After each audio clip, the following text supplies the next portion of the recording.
जे ब्रह्मदेव आहे म्हणजे माता सतीचे आजोबा, शिवग्रंथामध्ये वर्णन आहे बरं का त्याचं, माझ्या मनाचं सांगेल तर मी नरकात जाईल.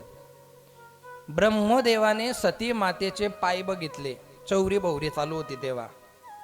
ब्रह्मदेवाने सती मातेचा पाय बघितला आणि पाय इतका गोरा होता, इतका सुंदर होता. ब्रह्मदेवाच्या मनामध्ये पाप निर्माण झालं की जिचा पाय इतका सुंदर आहे तिचा चेहरा किती सुंदर असेल, आणि म्हणून चेहरा बघण्याची ब्रह्मदेवाची इच्छा निर्माण झाली.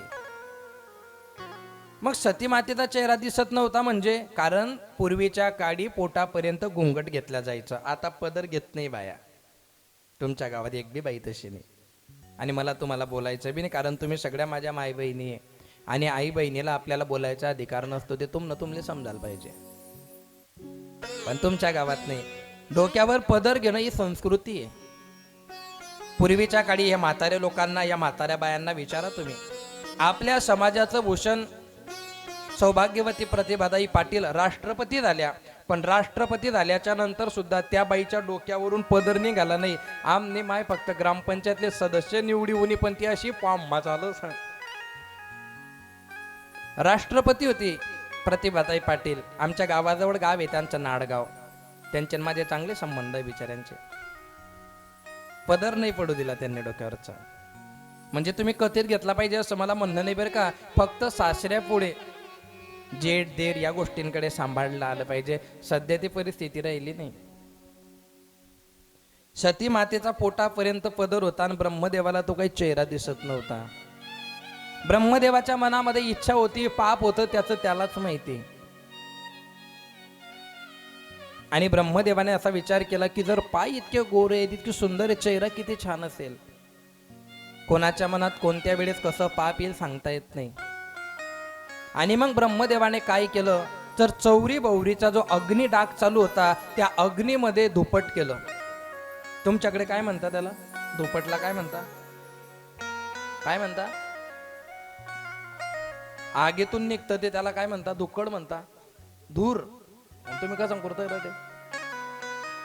आज त्या म्हणे मन घर जेवण आहे, मी चोपदार बनावणी म्हणता. मी ऐकेले वावणी तुम्हाला घर जेवण राहो का काही विराव, चोपदार तुमलेच बनणं पडे. चोपदाराचा अधिकारी एवढा मोठा असतो वारकरी संप्रदायामध्ये. यास कधी असा चोप असा वर कर दे ना, ते कथा बनवी जाई. दंडावर होय ना का हात खाले होय ना, ते मागे सरकवून घ्या म्हणजे ते ठेवा तुम्ही तुमच्या. हा मस्त, बस वा. त्यांनी सांगितलं म्हणे महाराज तुम्ही म्हणसान तसं, कारण एका जागेवर बसून 8 दिवस कथा ऐकली पाहिजे, जागा बदलवायची नाही. तशी चोपदार बदलला का माझं वेचित लागलं नसतं. कारण माझा एक स्वभाव आहे, तुम्ही हो म्हणा का नाही म्हणा, पहिले तुम्ही कोणाला जवळ करत नाही, पण ज्याला जवळ केलं मग स्मशानापर्यंत, खांदा देईपर्यंत आपण त्याला जवळ ठेवतो. काही लोकांचा नियम असा असतो, एखाद्या वेळेला जर चुकला, एखाद्या वेळेला त्याने जर काही चुकीचं काम केलं तर लोक म्हणतात तो आमना नाहीये, तो आमचा मित्र नाही, तो आमचा नाही. तसं नाही. मैत्री केली, उद्या त्याने 1000 चुक्या केल्या तरी तो माझाच मित्र आहे असं म्हणणारा कर्ण हा स्वर्गामध्ये जातो. माहिती होतं की दुर्योधन हा वाईट आहे, दुर्योधन अधर्मी आहे, पण तरी सुद्धा जेव्हा पांडवांनी अपमान केला होता तेव्हा या दुर्योधनाने माझा मान ठेवला होता. म्हणून संकटात जो आपल्या सोबत असतो तो सर्वात मोठा असतो, आणि जेव्हा त्याची वाईट वेळ येते तेव्हा आपण त्याचा हात धरला पाहिजे. याला मित्र म्हणतात. म्हणणं जेव्हा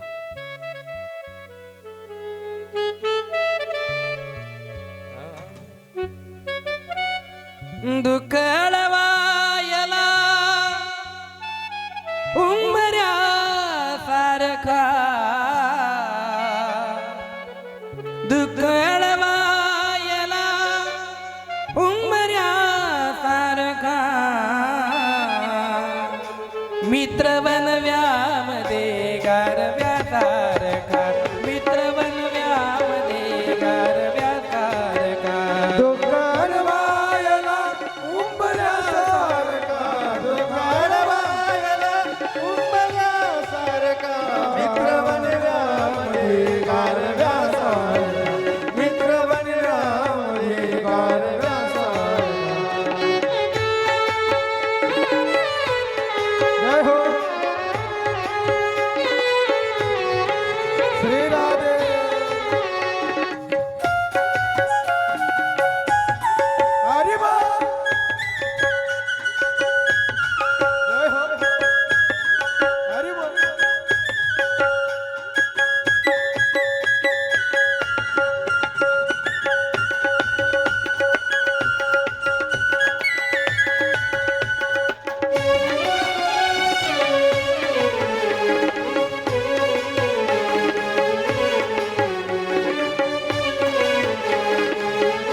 करणार नाही कोणी, आत्महत्याच करणार नाही कोणी, आत्महत्याच करणार नाही कोणी. एक जर मित्र असला मनासारखा, एक जर मित्र असला मनासारखा, मित्र बनव्यामध्ये गारव्यासारखा, मित्र बनव्यामध्ये गारव्यासारखा. दुःखळवायला उंबऱ्यासारखा, दुःखळवायला उंबऱ्यासारखा, मित्र बनव्यामध्ये गारव्यासारखा, मित्र बनव्यामध्ये गारव्यासारखा.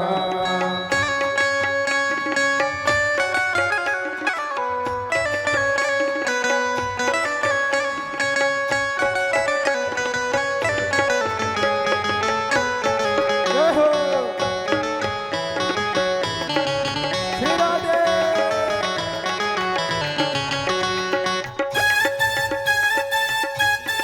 अरे वा.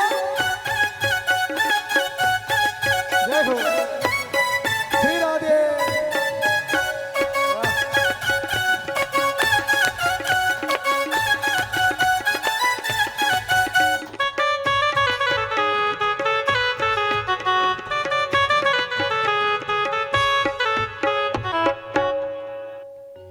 वाट चुकणार नाही जीवनभर तुझी, वाट चुकणार नाही जीवनभर तुझी. एक जर मित्र असला आरशासारखा, मित्र बनव्यामध्ये गारव्यासारखा. आज 10वीचा निकाल लागला. तुमच्या गावामध्ये जेवढे बी 10वीला मुलं मुली होते, जेवढे पास झाले त्यांना खूप खूप शुभेच्छा.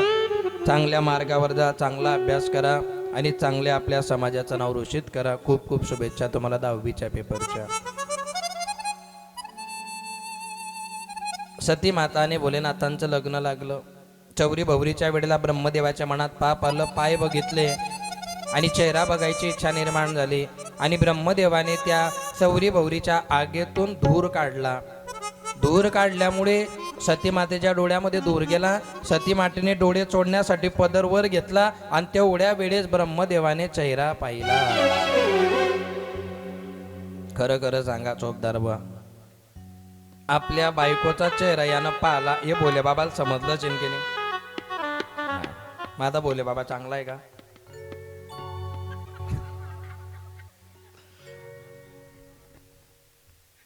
भोले बाबा चांगला आहे का? त्यात ना तोंड महिने गिरा हा म्हणू का नाही म्हणू झालं, पण जाऊ दे झालं आहे की नाही का आपले काय करणार. भोलेनाथांना माहिती पडलं की माझ्या बाईकडे याने पापी नजरेने बघितलं, भोले बाबा उठून उभे राहिले. पण बाजूलाच सती मातेचे मानस भाऊ म्हणजे विष्णू परमात्मा बसलेले होते आणि विष्णू देवाने त्या एक किरकोळ असले मी ती किराणा याने ती किराणा जिथला मोठला या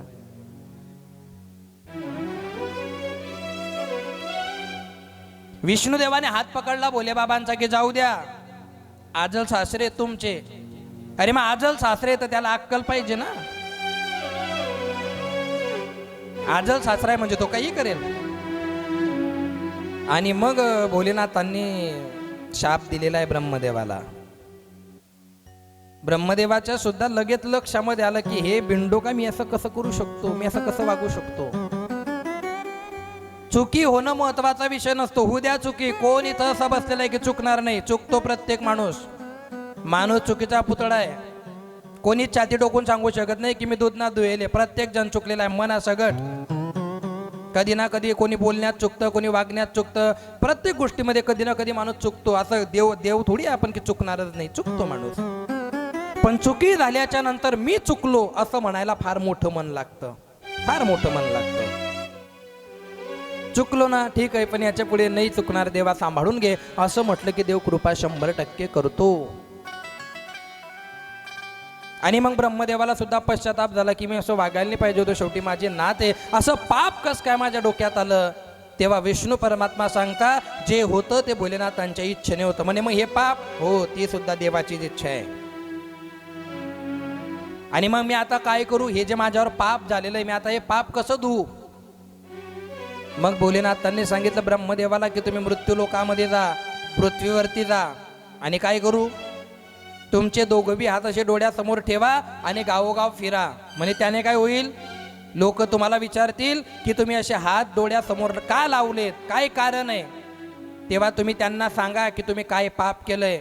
म्हणजे त्याने काय होईल, तुम्ही जेव्हा असं पाप सांगणार, लोक तुम्हाला नाव ठेवतील, लोक तुमची निंदा करतील. म्हणजे त्याने काय होईल, जेवढी लोक तुमची निंदा करता तेवढं तुमचं पाप कमी होतं. आलं का लक्षामध्ये? हा सिद्धांत आहे. म्हणून कधीच कोणाच्या मागे निंदा करायची. तुम्ही ज्यांची निंदा करता त्यांचं पाप कमी होतं, आणि ते कमी झालेलं पाप आपल्या डोक्यावर येतं, आणि ते भोगल्याशिवाय आपला बापले सुट्टी भेटावनी. ध्यानमा ठेवजात, आणि भोगाने तयारी नाही तर मग नीट वागानं. ब्रह्मदेवाने विचार केला, चला ठीक आहे. ब्रह्मदेवाने सगळ्यांना सांगितलं हे पाप केलं, हे पाप केलं. लोकांनी खूप निंदा केली आणि ब्रह्मदेवाचं पाप कमी झालं, आणि शेवटी ब्रह्मदेव परत ब्रह्मलोकामध्ये आले. आणि मग शिवमहापुराणामध्ये एक वाक्य येतं, सगळ्यांनी लक्ष देऊन ऐक जा, परत परत वाक्य हे कोणी सांगणार नाही. एखाद्याचं पाप जर आपण आपल्या डोळ्याने बघितलं तर ते कोणाला सांगायचं नसतं. आपल्या डोळ्यांनी जर एखादं पाप बघितलं तर ते आपल्या मनामध्ये ठेवायचं. जर तुम्ही ते तोंडातून बाहेर काढलं तर जे बघितलेलं पाप आहे ते तुमच्या तोंडातून तुमच्याच पापाने तुम्हाला भोगावं लागतं. म्हणून एखादी व्यक्ती चुकत असेल, एखादी व्यक्ती वाईट वागत असेल, तर त्या चुकलेल्या व्यक्तीला आणि वाईट वागलेल्या व्यक्तीला परमात्मा दंड देईल असा मनामध्ये विश्वास ठेवा. तुम्ही त्या भानगडीत पडू नका. कारण तुम्ही जर त्या भानगडीत पडण्याचा प्रयत्न केला, एक गोष्ट लक्ष देऊन ऐक जा. उद्या रात्री मी ग्रंथ वाचत होतो, एक वाक्य बाहेर आलं, एक वाक्य, ते तुमच्या अंतःकरणाला लागू शकतं. इथं बसलेल्यांपैकी प्रत्येकाने मनातल्या मनात विचार करा.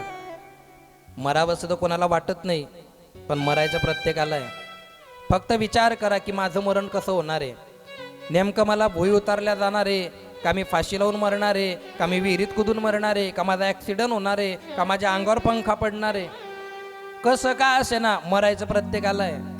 कोणाचे 4 वर्ष बाकी आहे, कोणाचे 10 वर्ष बाकी आहे, कोणाचे 20 वर्ष बाकी आहे. बाकी सुट्टी कोणालाच नाही. सगळे काळाच्या लाईनीत उभे, तुम्ही असो का मी असो. फक्त मनातल्या मनात विचार करा की ज्या दिवशी तुमचा शेवटचा श्वास चालू असेल त्या दिवशी काय अनुभव असेल जीवनामध्ये. मरताना अचानक माणूस मरत नाही. पहिले तुमचे हातपाय थंड होतील, त्याच्यानंतर तुमच्या पायातला जीव चालला जाईल, मग हळूहळू गुडघ्यांमध्ये जीव चालला जाईल, मग मांडीतून जीव जाईल, हळूहळू तो जीव पोटापर्यंत येईल. आणि तुम्ही जर मांसाहार केला असेल, मदिरापान केली असेल, लोकांना त्रास दिला असेल, कोणाचे व्याजाचे पैसे घेतले असतील, बुडवले असतील, निंदा केली असेल, तुमच्यामुळे जर कोणी आत्महत्या केली असेल, तुमचा जर कोणाशी अबोला असेल, तर मरता मरता तो जीव पोटामध्ये येतो. आणि तुमच्या पोटामध्ये 2 प्रकारचे आतडे आहे, एक लहान आतडे आणि एक मोठा आतडं. त्या लहान आतड्यांमध्ये मोठ्या आतड्यांमध्ये छोटे छोटे जंतू पडतात, आणि ते जंतू तुमचे आतडे खाता. का? कारण तुम्ही जो जीव तुमच्या पोटात टाकला आहे त्याचा शाप त्या रक्तामध्ये असतो, आणि तो जीव खाल्लेला, जे तुम्ही मांस खाल्लेलं आहे त्याचेच किडे बनता, आणि तुमच्या पोटामध्ये ते सगळेचे सगळे आता ते खाताय, कारण तुम्ही त्यांना खाल्लंय. सुट्टी कोणालाच भेटणार नाही. आणि शेवटी मग ते आतडे फोडून फोडून खाता, तुमच्या पोटामध्ये रक्त तयार होतं, आणि ते रक्त छातीपर्यंत येतं, छातीचा स्फोट होतो, फुफ्फुसांमध्ये जातं, मग तुमचा श्वास बंद होतो, गळ्यापर्यंत रक्त येतं, आणि मग तुमचा गुचक्या लागायला सुरुवात होते. मग लोक तुमच्या तोंडात पाणी टाकतात, पण ते पाणीसुद्धा तुम्हाला विषासारखं लागतं. बघता बघता गळ्यापर्यंत येतो, कंठ दाटून येतो, कंठ खाली जातो, त्याच्यानंतर नाकाचा शेंडा कळतो, आणि शेवटी डोळे पांढरे होतात, आणि मग जीव तुमचा मेंदूमध्ये येतो. आता मात्र जीव निघत नाही. का? कारण केलेलं पाप देव तुम्हाला आता भोगायला लावतोय. 1 घंटा, 2 घंटा, 3 घंटा तुमचे हातपाय काम करत नाही, तुमचे पाय हलत नाही, तुम्हाला बोलावं असं वाटतं, तुम्ही बोलू शकत नाही, तुम्हाला ऐकायला सर्व येतं, परंतु तुम्ही आता हालचाल करू शकत नाही. इतकी भयानक हा मृत्यू असतो. सज्जनो, लक्षात ठेव जा. आणि शेवटी मेंदूमध्ये तो जीव थांबतो. तुम्ही देवाला प्रार्थना करता की मला मोकळं कर, पण देव म्हणतो नाही. जिवंतपणी जेव्हा अंगात ताकद होती, सत्ता होती, पैसा होता, तेव्हा तुम्ही जो माजाटलेलापणा केला होता तो तुम्हाला शेवट भोगायचाच भोगायचा आहे. मग सुट्टी कोण देतं? मी, जो होई मज अनन्य शरण, त्याचे निवारी मी जन्म मरण, अंतकालेच मामेव स्मरण मुक्ता कलेवरम. आणि मग त्या पाप्याचा तो जो जीव असतो मेंदूपर्यंत थांबतो शेवटी कानातून रक्त येण्याची वेळ येऊन जाते आणि मग देव त्याचा अंत आणि मग शेवटी मेंदूतून आपला जीव बाहेर निघून जातो. आणि मग तेव्हा आठवतं की चांगल्या वेळेत आपण चांगलं वागलो असतो तर मरताना हे हाल झाले नसते. सज्जनो, सत्कर्माचं जीवन जगा. इत्तू सितू जिंदगी आहे, त्याच्यामध्ये बी काय पाप करायचं आपल्याला. आणि त्या देवाला तुम्ही रोज सांगा, त्याला हात जोडा आणि त्या परमात्म्याला एक सांगा की देवा, आतापर्यंत माझ्या हातून काही पाप झालं असेल, आतापर्यंत मी काही चुकलो असेल, पण आता तरी पुढे हाची उपदेश नका करून अशा आयुष्याचा साधू परत परत जीवनामध्ये येत नाही. तुम्ही तुमच्या जीवनाचा अनुभव घ्या. आजपर्यंत तुम्ही जीवन जगत असताना गण गोत्र मित्र परिवार नातेवाईक या सर्वांसाठी तुम्ही कितीही करा, पण शेवटी ते आपल्याला शिव्याच घालतील. पण एवढाच टाईम जर तुम्ही देवाला दिला असताना तर तो परमात्मा हृदयामध्ये बसवतो आणि जगद्गुरु तुकोबाऱ्यांना जसं घेण्यासाठी येतो, अंतकाळामध्ये तुमच्या जवळ जरी आला तरी तुमचा मृत्यू सफळ होऊ शकतो. याचसाठी केला होता अट्टहास शेवटचा दिस गोडवावा. छोट्या छोट्या गोष्टी आहेत. ब्रह्मदेवाचं पाप गेलं, सती माता आणि भोलेनाथ हे कैलास पर्वतावरती परत आले. लग्नाच्या आधी खूप प्रेम होतं, लग्नाच्या आधी तपश्चर्या केली होती, हरतालिकेचं व्रत केलं होतं. आणि मग भोलेनाथांचं काही घर नाही दार नाही, गोसावी ते एक झाडाच्या खाली दगडावरती बसले तपश्चर्या करायला. सती मातेचं लग्न नवीन नवीन झालं होतं. नवीन नवीन बाई जरा बोलत नाही, नवीन नवीन बाई जरा घाबरते, पण हळूहळू ते तिचा रूप दाखवते. 2, 4, 5, 6 महिने निघून गेले आणि मग पावसाळा चालू झाला, विजा कडकायला लागल्या. आणि मग सती मातेने भोलेनाथांना सांगितलं, मना पहिलेच जीव बे राहणार, मी डोया लाई सांगितलं बोले बाबाले भाऊ ताच पडजो आता येजो नको. पण यातने काय प्रण लिहिले, काही रात्री बी जपू देतच नाही. आज ते दिनभर मन संगी होतात त्या मंदिरले. त्या ते म्हणतील मी डबल ये भावनी तुम्हाला सांगी.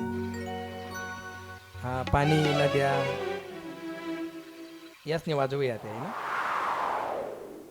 त्या देवाला तुम्ही रोज सांगा, देवाजवळ बसतापैकी आपला. आणि देव लक्ष देऊन ऐकता महिला वर्ग, 2 बाया कधीच मंदिरात सोबत जात जाऊ नका. एकटा जायचं मंदिरामध्ये. मंदिरात तुम्ही आणि देव 2च जण पाहिजे, कारण पर्सनल देव मग आपल्यावरती लक्ष देतो. असं गर्दीत नाही, गर्दीत देव उबगून जातो. एवढी गर्दी, एवढ्या बायांनी पाणी टाकायला गेले, एवढी गर्दी झाली. गावाचं नाव घेत नाही, कॅमेरा चालू आहे. माझं कीर्तन झालं. जनरली मुक्काम कुठं करत नाही, पण पावसाचं वातावरण होतं म्हणून थांबलो तर मग मला सवय अशी मोकळं झोपायची. धाब्यावरती मी आतरून वगैरे टाकलं आणि खाली भोलेनाथांचं मंदिर होतं. मला काही माहीत नाही दुसऱ्या दिवशी प्रदोष आहे. अख्ख्या गावाच्या बाया 3 वाजेपासूनच ओम नमः शिवाय, मी वर झोपलेलो होतो. आणि माझ्या पंख्याची पिन त्या मंदिरात आणि पंखा धाब्यावर. या बाया आल्या सकाळी पिन काढून टाकल्या, पंखा बंद झाला. मी खाली आलो, म्हणतं मावशी रात्री जरा उजागरा झाला, मला झोपू द्या. अहो काय जपाना टाईम आहे का? बाया आहे त्यातले काही लेनदेन नाही. महाराज मुराज कथा वहिनी का तू कथा नाही आम्ही कथा. एखाद्या बाईची चप्पल जर चोरी गेली ना कथेमध्ये चोपदार बुवा गुपचूप कर जाव नाही. 8 दिन गाया दी 8 दिन. एक ते मनपा बिडी गई सांग द्या म्हणे माईक मा म्हणतं मनी लई जाय, मी माईक मा सांगाव नाही. चप्पल गेली जाऊ द्या ना, दरिद्री. आमच्या माणसाची कधी नवी चप्पल चोरी गेली माणूस म्हणतो जाऊ दे झाली दरिद्री चांदणी गई. पण आई बाई ऐकतच नाही. कथा लिहितच का चपला चोराली येतच आणि कथा ऐकून इथलं लिहिसन कोठे लई जातील. मग तू कोठे लई जाओ तिथून चप्पल, तू बी दुसराच नाही लई जाय, गण चपला आहे. कथा ऐकतो, बैठकीला जातो, कीर्तनाला जातो, पण बुद्धीमध्ये अजिबात बदल आपण पाडून घेत नाही. कथेत बसलो बैठ बारी सांगे ना बरं महाराज मस्त आहे वा वा छान आहे बाई, देवले कोण न भेट असं बोलता. आणि आठेन उठ ना, तुला माहित पडणं का नाही. आता त्यांनी निंगई म्हणे तू आत्तेच कथा ऐकीन जायला होती मावशी. ज्या बाया कथा ऐकून निंदा करता त्या नरकात जाता. आमच्या माणसांना काही पडलेले नाही, बिचारा त्या देवना सामने बी जातील ना, नुसती मान खाले करतात, त्या थांबवत सुद्धा नाही. त्यातले काही लेनदेन नाही. त्या पायनी चप्पल सुद्धा काळ यात पडत असते. एक ते स्टेजवर चढवून तर आरती करायला म्हणतो चप्पल काळे काढ रे बाई, मला याद राहत नाही म्हणे. म्हणतं कम पेत जाय. मग नाही आज नाही पेले म्हणजे काल दिन पेलो होता. चांगली गोष्ट आहे. काल एक भूतबी चप्पल घाली होईल होता. आमच्या पोरींनी बी काल चपला घालून गरबा खेळला. व्हिडिओ शूटिंग मध्ये आले आहे तुम्ही. असं पाप करायचे नाही बेटा. या हिरव्या याच्यावर चप्पल आणायचीच नाही, कारण आपण पवित्र त्या धर्तीवरती बसलेलो आहे. हे शेत आहे का प्लॉट? या शेत आहे. हे शेत एवढं पवित्र आहे आता, याचे भाव अशा आसमानात जातील. या जमिनीवर आज एक तप होतंय. ही जमीन अशी पवित्र होणार आहे. याच्यामध्ये जे अन्न उगवेल ते सुद्धा पवित्र असेल. काही बाया तर इतक्या 100 क्विंटल काय काढलं होतं मना कान बलता उंदीर नाहीत बरं. आणि मी जिथला चांगला आहे तिथला बेकार आहे.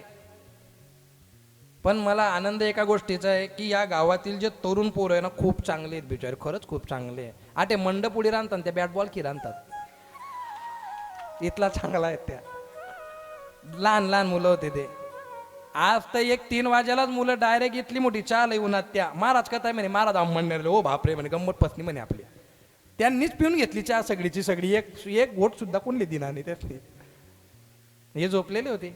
आणि तुम्ही उठत जा असे लहान पोरांना काही आणलं तर पेत जा. म्हणजे महाराज नाही तर कोणलेच देवत नाही, कोणताच नाही गुन्हा होतात त्या.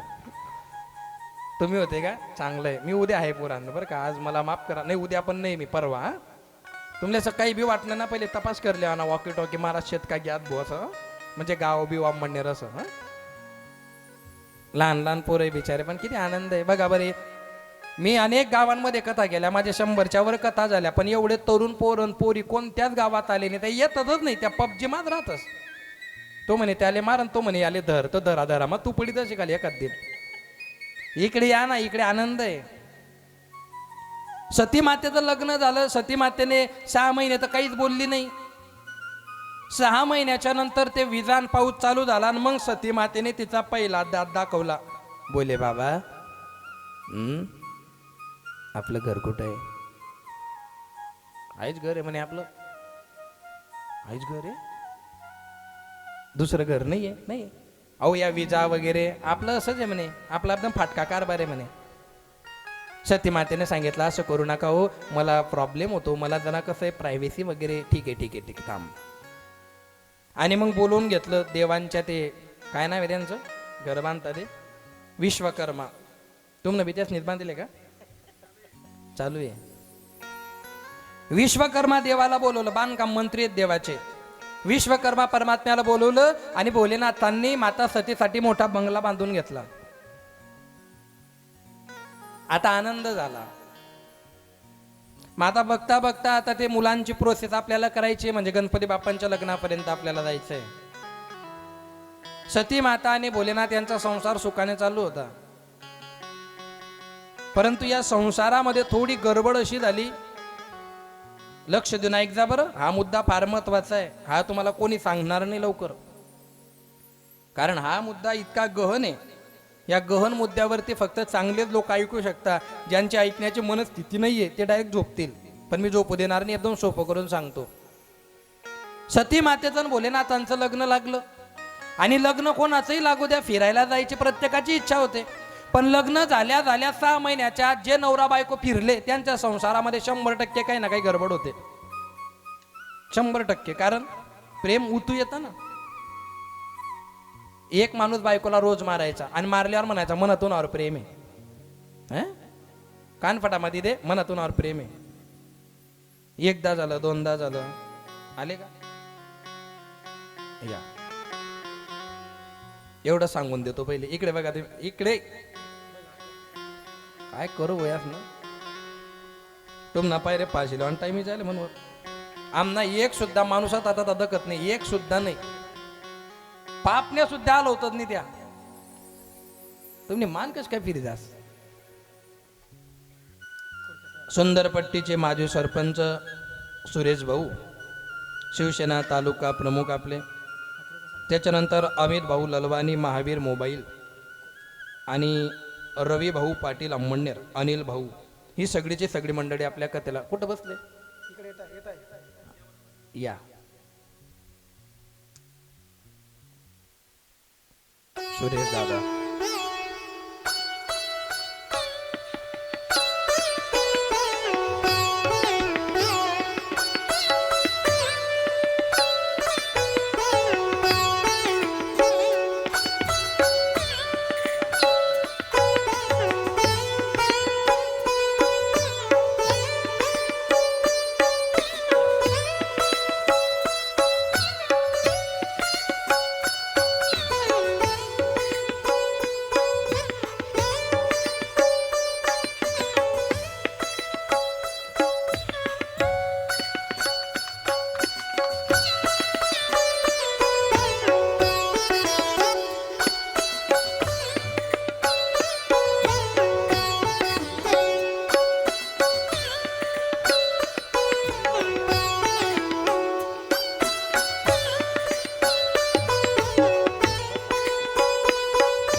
ओ दाता तेरा मेरा प्यार कभी ना बदले, ओ दाता तेरा मेरा प्यार कभी ना बदले। ओ दाता तेरा मेरा प्यार कभी ना बदले। ओ दाता तेरा मेरा प्यार कभी ना बदले।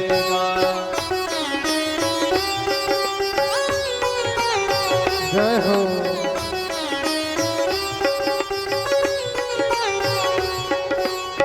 द्वार तुम्हारे आता रहूं मैं, चरणों में शीश झुकाता रहूं। चरणों में शीश झुकाता रहूं मैं। चरणों में शीश झुकाता रहूं मैं। द्वार तुम्हारे आता रहूं मैं, शीश चरणों में झुकाता रहूं मैं। शीश चरणों में झुकाता रहूं मैं। चरणों में शीश झुकाता रहूं। ओ दाता तेरा मेरा प्यार कभी ना बदले, ओ दाता मेरा व्यवहार कभी ना बदले। ओ दाता तेरा मेरा प्यार कभी ना बदले। ओ दाता मेरा व्यवहार कभी ना बदले। जय हो।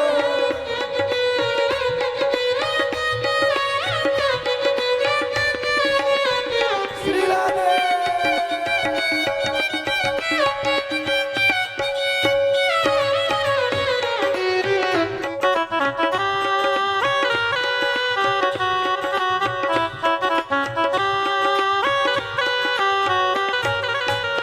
उमापति महादेव की जय। सत्य सनातनम हिंदू धर्म के जय हो। श्री शिवाय नमस्तुभ्यं।